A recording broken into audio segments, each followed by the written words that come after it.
Je vais donc vous présenter les activités du département de la recherche du musée du Quai Branly avec une présentation PowerPoint qui a été faite par la direction de la communication à l'occasion d'une conférence de presse pour les 10 ans du musée. Donc je m'excuse du côté un peu clinquant des diapositives qui vont vous être présentées. Donc effectivement, les 10 ans du musée qui vont être célébrés bientôt le 20 juin sont l'occasion pour nous d'une réflexion sur la contribution de ce musée à la recherche, puisque la spécificité de ce musée est d'hériter des collections dites d'anthropologie, qui dans la plupart des pays sont gérées par des anthropologues et donc par des institutions de recherche. Et vous savez que ces collections qui ont une très longue histoire, qui viennent des cabinets royaux et des missions coloniales, ont été transférées donc, au musée du Quai Branly il y a 10 ans, avec un partage donc, entre le ministère de la Recherche et le ministère de la Culture, qui sont donc les deux tutelles de ce musée. Ce qui explique que deux départements ont été créés, un département du patrimoine et des collections et un département de la recherche et de l'enseignement. Les 10 ans sont aussi l'occasion pour nous de réfléchir à la politique du musée du Quai Branly par rapport à son symétrique, qui est le musée de l'Homme, qui vient de réouvrir. Et deux modèles de recherche différents ont été adoptés. Le musée de l'Homme a des chercheurs statutaires qui travaillent autour de programmes de recherche à long terme avec des laboratoires, des équipements. Le musée du Quai Branly a un petit département de la recherche en comparaison du département du patrimoine qui accueille des conservateurs. Et les chercheurs animent surtout en fait l'activité du musée et l'attractivité du musée auprès des partenaires universitaires, de façon à faire de ce musée un forum culturel et scientifique qui réinscrit ces collections, un peu oubliées souvent par les chercheurs, au cœur des débats sur la matérialité, l'historicité, la mondialisation. Donc pour cela, je voudrais rendre hommage au travail d'Anne-Christine Taylor qui a véritablement mis en place l'originalité de cette structure et donc que je me contente d'animer et de vous présenter.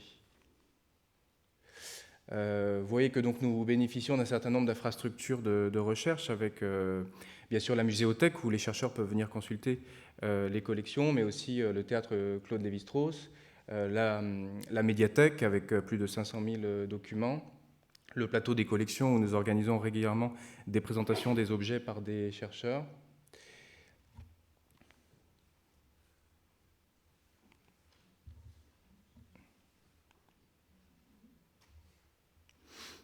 Alors une des questions qui vient d'être soulevée, c'est est-ce qu'une exposition peut être considérée comme un travail de recherche ?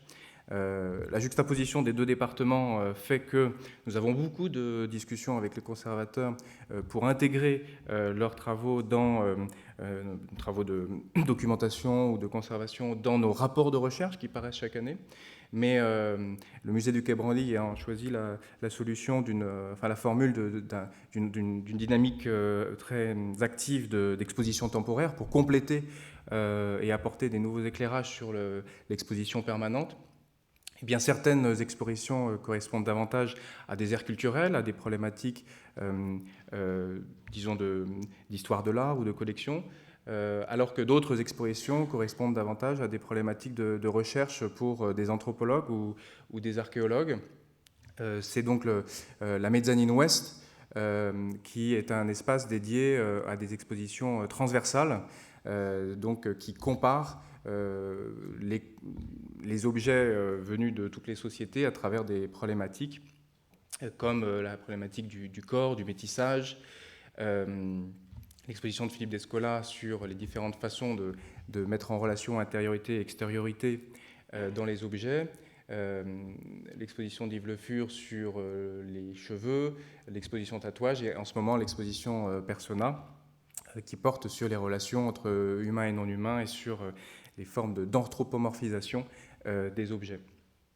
Donc voilà, parmi les expositions, certaines sont plus qualifiées de recherche ou d'anthropologie.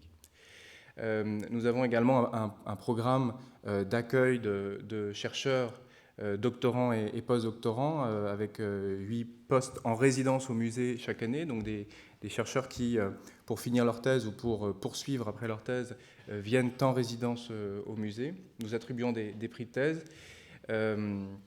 Et nous avons également, depuis 2012, des bourses de début de thèse qui nous sont données par un mécène, la Fondation Martine Aublet, et qui permettent de commencer un travail de recherche en anthropologie, en sciences politiques, en archéologie, sur les sociétés extra-européennes.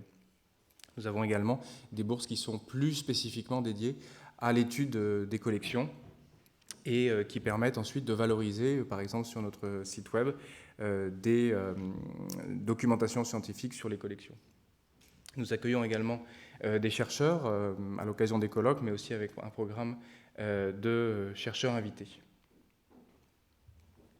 Nous sommes également une institution d'enseignement, même si nous ne délivrons pas de diplôme. Donc nous avons, je viens de le dire, vocation à accueillir des thèses. Nous accueillons également les enseignements d'institutions partenaires qui portent sur les questions patrimoniales au sens large.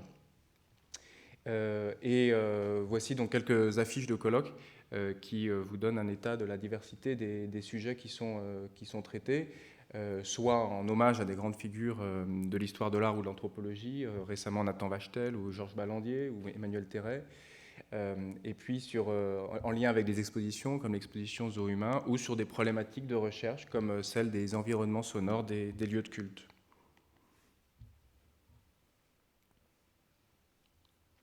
Voilà, il y a aussi un certain nombre d'événements qui portent plus particulièrement sur la valorisation de l'anthropologie, puisque ce sont des collections dites d'anthropologie, donc le centenaire de Claude Lévi-Strauss, les week-ends de l'ethnologie. Et puis, nous avons une activité éditoriale avec la revue Gradiva, fondée par Michel Léris et Jean Jamin, qui est une revue d'anthropologie des arts, et la collection Estetica, qui porte là aussi sur l'histoire de l'art et l'anthropologie des arts.